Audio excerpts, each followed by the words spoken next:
Justicia y derechos humanos. Bien. Varios temas que abordar aquí.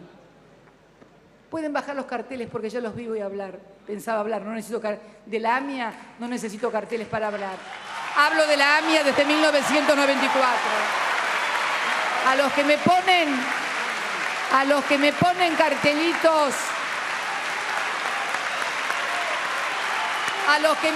cartelitos, para que hable de la AMIA hablo desde el año 94.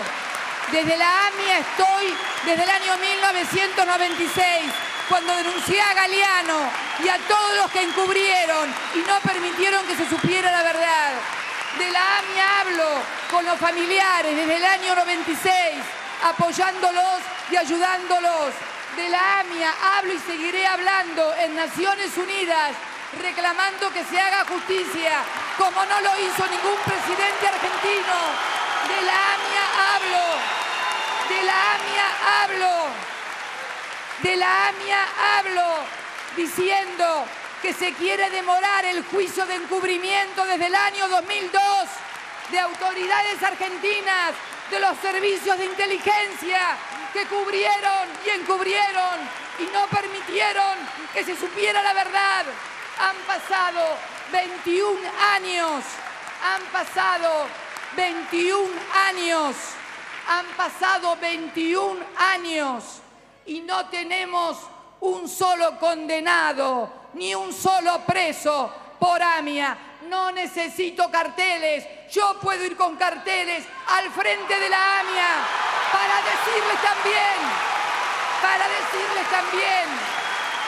para decirles también que un expresidente de la DADIA, Rubén Beraja, encubridor y vaciador de bancos, presidente de la AMIA, está procesado en juicio oral por haber traicionado su religión y asociación. No me vengan a hablar de la AMIA.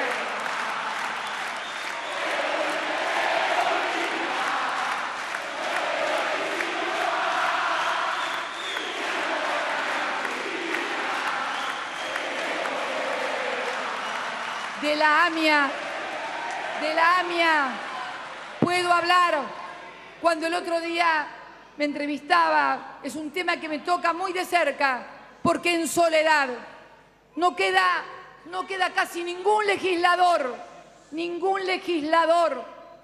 de los que integramos la comisión bicameral de la AMIA, desde el año 1996 al 2001, donde en soledad, en absoluta soledad, me tocó firmar un dictamen diciendo que era una vergüenza lo que se había hecho y que después confirmó en una sentencia donde se demolió el fraude procesal que había hecho el juez Galeano en esa causa, fraude estafando a los propios familiares y a las víctimas. Demolieron en la sentencia en el año 2004.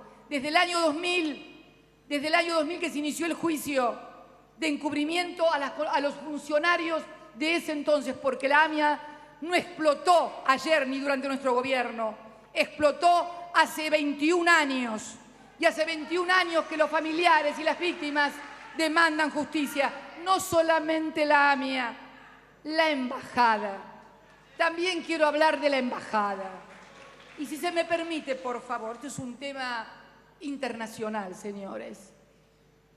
En el año 1992 voló la embajada de Israel. 29 personas murieron, 249 heridos. Un chico, inclusive, hijo de un médico que pasaba por ahí por la calle, también voló junto con la embajada. Ese fue un atentado en territorio israelí, porque la embajada es territorio israelí. Siempre me ha llamado poderosamente la atención. Todavía no puedo entender por qué el Estado de Israel reclama por la AMIA y no reclama por la voladura de su propia embajada. Porque voy a decir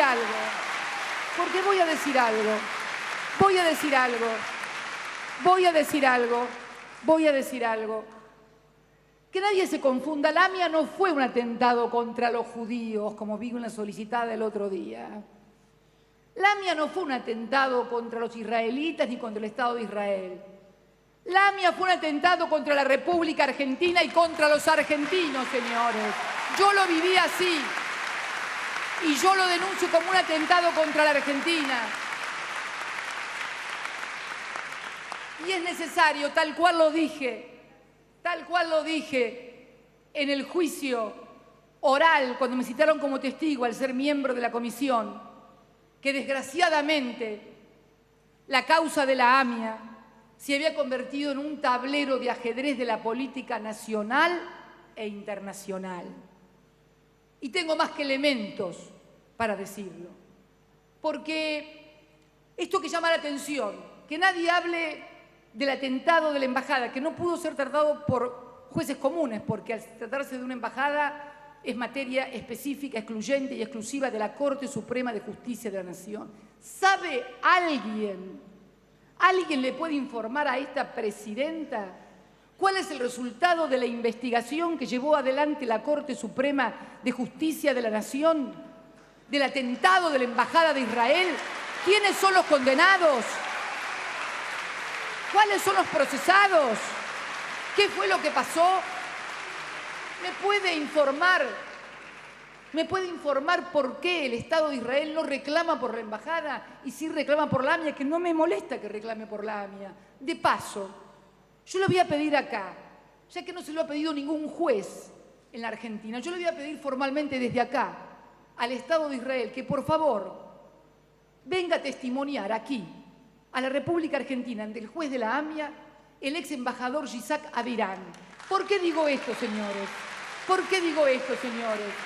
Porque el embajador Yitzhak, a quien conozco personalmente porque era embajador cuando yo era miembro de la comisión, cuando era legisladora, me he entrevistado con él en numerosas oportunidades. Es más, tan buena relación teníamos con Yitzhak Avirán que me invitó a mí, al doctor Ditela, Guido Ditela, entonces canciller, y al doctor Alfonsín, a que ambos, junto con él, a que todos los cuatro presentemos las memorias de Shimon Peres, que tuve el inmenso placer de poder hacerlo en el Teatro Plaza, ahí en el complejo de la Plaza, en la Avenida Corrientes. Sí, yo presenté junto a Raúl Ricardo Alfonsín, junto a Guido Ditela y junto a Yitzhak Avirán las memorias de Shimon Peres a pedido del embajador de Israel. Por lo tanto, cuando el otro día leí en un cable que no fue desmentido por nadie, que el embajador en ese momento en nuestro país, cuando sucedió el atentado, conocía y sabía que Israel ya había dado cuenta de quienes habían cometido el atentado, que habían matado, que se había encargado, dijo, no recuerdo exactamente las palabras, pero sugería que se había hecho cargo o se había encargado de quienes... Bueno, por favor, que venga a declarar frente al juez de la causa AMIA, para poder saber los argentinos quiénes son, por lo menos, los autores materiales, si es que se refería únicamente a los autores materiales o también se refería a los autores ideológicos. Y a la justicia o al Poder Judicial de mi país le pido que el juicio de encubrimiento, el otro día la gente de Memoria Activa me decía por qué yo no había impulsado el enjuiciamiento o el juicio oral de la causa encubrimiento, que se llama AMIA 2, en la cual están enjuiciados expresidentes, extitulares de la CIDE, policías federales, funcionarios, etcétera, etcétera. Muy simple, porque la Corte, la actual Corte, decidió que este juicio, por eso los cartelitos de la AMIA habría que dirigirlos más para algún otro sector, la Corte Suprema decidió, y esto se lo dije a la titular de Memoria Activa, la Corte Suprema decidió que ese juicio podía esperar, el juicio de encubrimiento, que ya data del año 2000, 15 años tiene de antigüedad el juicio. Cambió, 12 jueces se recusaron, porque decidió que antes que ese juicio debía tratarse otro juicio oral, que era el del accidente de Once. Entonces, me preguntaba la titular de Memoria Activa, porque yo no había hecho nada, ¿y cómo se le ocurre que yo voy a ir ante la Corte a quejarme de que primero se inicie el juicio por el accidente de Once que antes que el juicio de AMIA. ¿Qué es lo que iba a decir toda la oposición con los diarios a la cabeza? Utilizan AMIA para no hacerse cargo de la tragedia de Once, pero quiero decirles a todos, absolutamente a todos los argentinos y a todos los familiares, que si hay demoras en el juicio de encubrimiento por la AMIA, miren para otro lado. Para este, no. Para este, no. Argentina. Pero quiero seguir con la idea que traía y que era la que declaré cuando dije que era AMIA era un teatro de operaciones de la política nacional e internacional, que lo dije allá por el 2003, creo que me llamaron a declarar en diciembre del 2003. Cuando uno mira el mapa geopolítico, lo que pasaba en el mundo y en el país, y las fechas en que sucedieron los atentados en la República Argentina, tiene que ver con lo que sucedía en Medio Oriente. En 1992, cuando se produce la voladura de la AMIA, asume como primer ministro israelí Yitzhak Rabin. Yitzhak Rabin había trabajado en toda su campaña con un objetivo, que él iba a llevar la paz entre Israel y Palestina. Él quería también ocupar un lugar en la historia, tenía todo el derecho a hacerlo, porque Menachem Begin, un líder ultraderechista israelí, había logrado la paz con Egipto. Y él quería lograr la paz, Rabin, un gran estadista israelí, un gran estadista, le costó la vida. Lograr la paz le costó la vida, y no a manos de un yihadista, sino a manos de un ortodoxo de su propio país que no quería la paz. Un gran estadista, Yitzhak Rabin. Yitzhak Rabin gana las elecciones en el 92. Toda la campaña había sido centrada exactamente en lograr la paz entre Palestina. Para esto era necesario la colaboración de Siria.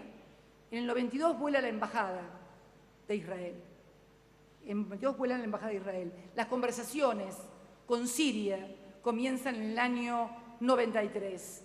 ¿Por qué? Porque hay una famosa frase de Henry Kissinger, decía que no puede haber guerra en Medio Oriente si no interviene Egipto, pero tampoco puede haber paz si no interviene Siria. Y entonces comienzan a desarrollarse negociaciones secretas entre Estados Unidos, que después fueron puestas, obviamente, en público, secretas entre Siria, entre Estados Unidos, entre Israel. Mediaba la promesa por parte de Israel de devolver las alturas del Golán, que es un territorio que Israel ganó en la guerra del 67, que es fundamental por agua dulce y además por la estrategia militar israelí.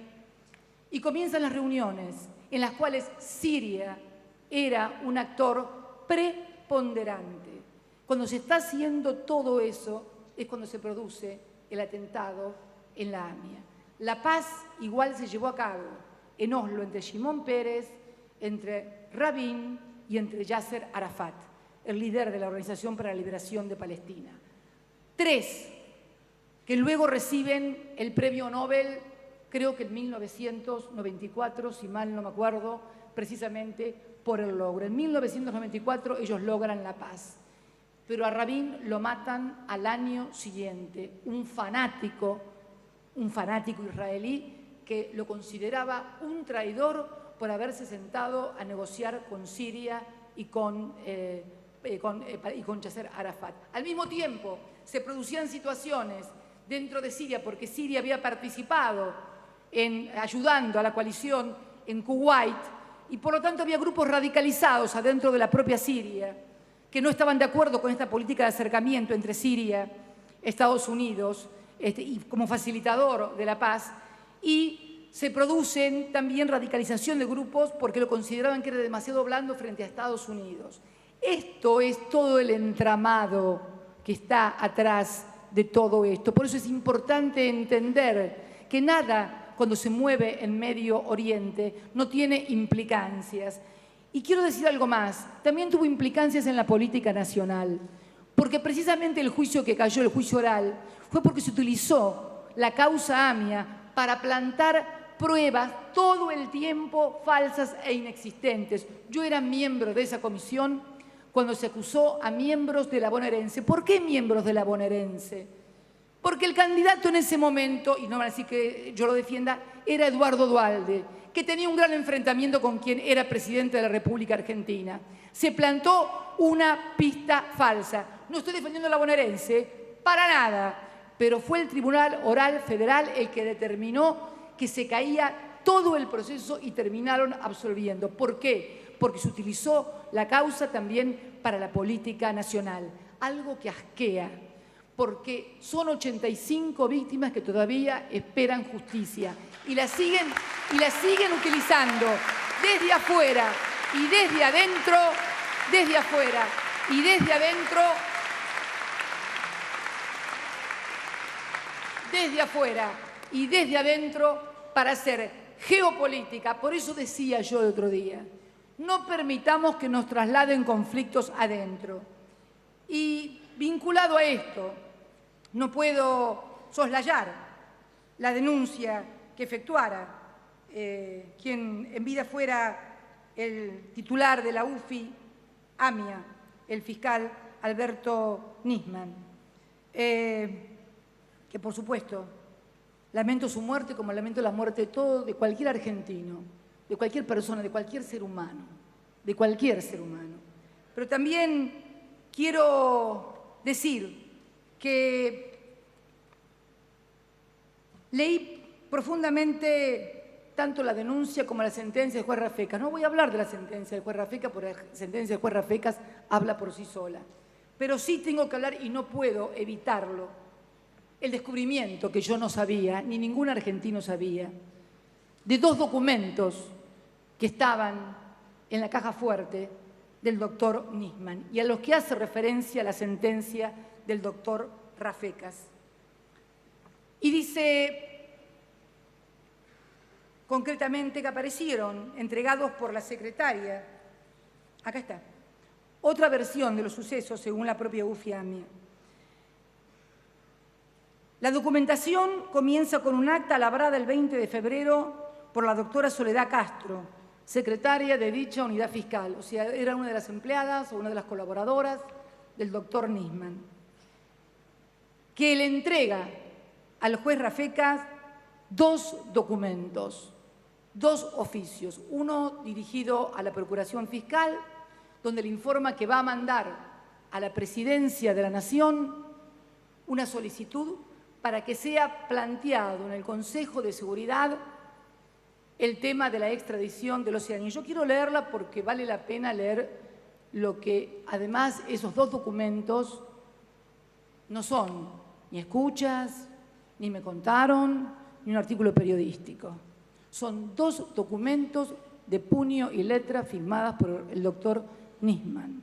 Uno fechado en diciembre del 2014 y otro fechado en enero del 2015. Esos dos documentos dicen exactamente lo contrario a lo que dijo en su denuncia.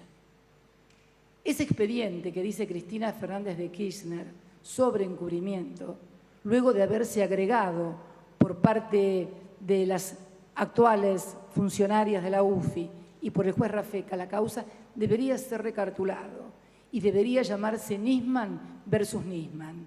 Porque ¿a qué Nisman le creo? ¿Al de la denuncia sin pruebas del 14 de enero del 2014? ¿O al Nisman, perdón, de enero del 2015? ¿O al Nisman de enero del 2015 que levanta toda mi actuación en Naciones Unidas, que enumera prolijamente todos y cada uno de mis discursos y donde reconoce textualmente que si bien el memorándum no es lo mejor, persiguió el objetivo siempre de lograr que los acusados se sienten frente al juez de la causa en Teherán a ser interrogados, porque si no son interrogados no hay causa ni hay juicio. Y podemos ir todos los 18 de julio. Y la dirigencia de la comunidad, tanto de la DAIA como de la AMIA, puede rasgarse las vestiduras todos los 18 de julio en un palco frente a la AMIA, pero los 85 muertos van a seguir sin justicia, sin acusados y sin condenados, porque no hay otra posibilidad de hacerlo que a través de interrogar a quienes el fiscal ha acusado. Esto fue lo que durante años reclamamos. Esto fue lo que el propio fiscal y inclusive el anterior juez Galeano y el doctor Canicova Corral en más de 20 presentaciones reclamaron: un tratado de cooperación bilateral que cooperara la República Islámica de Irán. Este gobierno fue el único que logró que la República Islámica de Irán firme algo vinculado con la AMIA, porque se negaban a firmar algo vinculado con la AMIA. No querían firmar absolutamente nada. Y lograr. Y voy a leer palabras de la propia secretaria que habla. Un escenario adverso.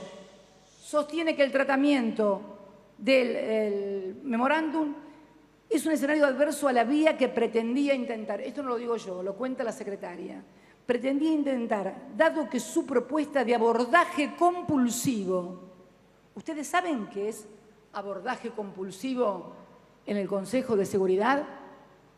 Abordaje compulsivo en el Consejo de Seguridad es crear lo que se denomina un casus belli, porque el Consejo de Seguridad está integrado por 15 personas.